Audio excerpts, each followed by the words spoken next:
welcome to another edition of the Husky Highlight Show. In the second game of the PRU post-Robert Upshaw era, the Huskies are facing Cal on Super Bowl Sunday after they just got smashed by Stanford last Wednesday. With Jannard Giroux hurt, Shawn Kemp Jr. was really the only true option for the Huskies in the post on Sunday, and the Huskies went with 5 guards pretty often. We pick it up at the end of the first half. Sam Singer, remember that name for later, just strolls through the entire UW defense and makes his layup to put the Bears up by 11 with 3:38 to go in the first half. On the ensuing UW possession, Andrew Andrews drives and turns the ball over. In transition, Cal's Tyrone Wallace finds Jordan Matthews for the up and under layup. Cal's up by 13 with 2:41 left in the first half. But here come the Huskies. Darren Johnson hits a 3 for the UW on the next possession, and then Kevin Winters comes up with a steal. Nigel Williams-Goss on the push, and Nigel finds Darren again for another 3. Huskies down by 7 now.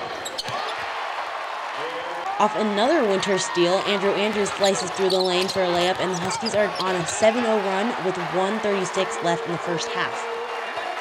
After a Cal basket, Nigel comes up the floor and into the lane for that floater and one. He was big for the Huskies in a lot of ways today. He made the free throw. Huskies down by 4 with 1:07 left in the first half. Less than 20 seconds to go. Huskies down by 5. Holding for that last shot of the half, Nigel jumps it off to Andrew, who drives in the lane. Then Andrew kicks it back out to Nigel for a three-pointer at the buzzer.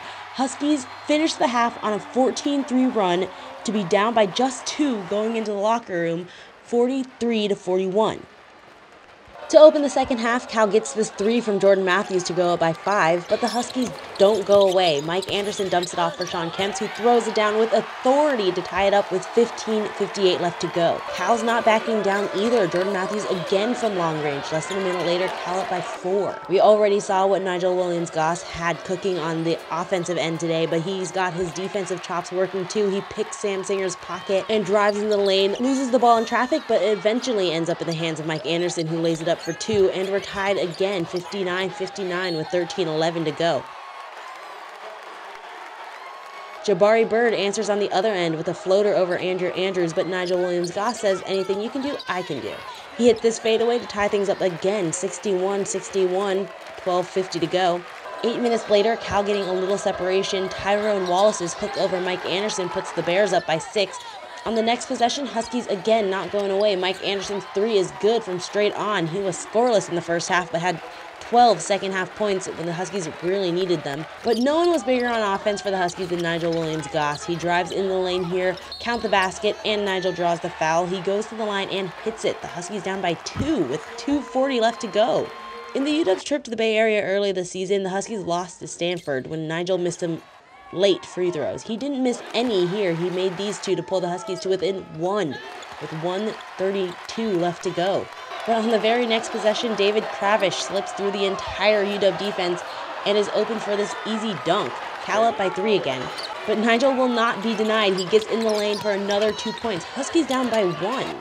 With less than a minute left, still a 1-point game, Jordan Matthews drives in the lane, and his shot is no good. Mike Anderson pulls the rebound down with 40 seconds left. But no, he's a little careless with the ball. Tyrone Matthews comes back and pokes it away and gets the steal. Cal with the ball and the timeout.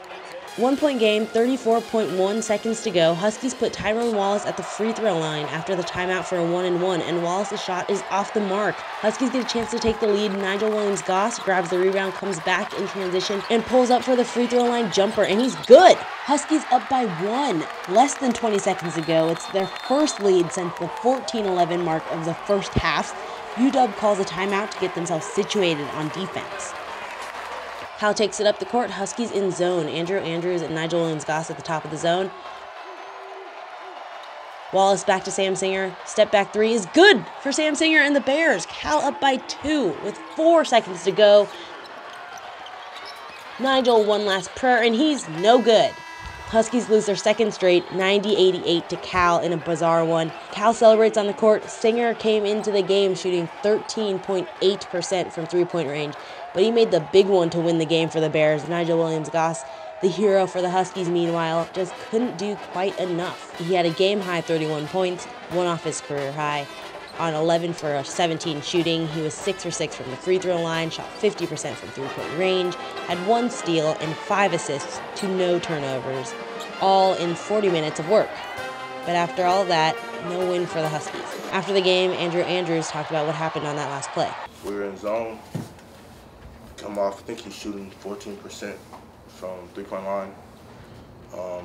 Our objective was to, if anyone shoot the ball, probably we want Singer to shoot it. He looked to drive, so I kind of backed off of him, had my hand high, and just shot him and he made it. Although it was a three-pointer that was the final straw for the Huskies, it was the driving layups that really killed them. Nigel Williams-Goss and Lorenzo Romar both lamented the team's poor defense throughout the game. We know that the game didn't come down to that shot. I mean, they shot 60% for the game. If we play better defense, keep guys in front of us, we're not even in that position. So it's unfortunate that he hit the shot.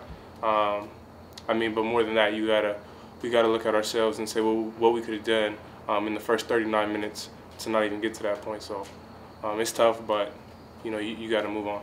We have to be able to keep them in front of us. Their guards continue to penetrate, and when their guards didn't score it off penetration, they kicked it out. And guarding the ball screen, all of that, we've got to do a better job with that. For all of our UW athletics coverage around Montlake, check us out online at dailyuw.com/sports.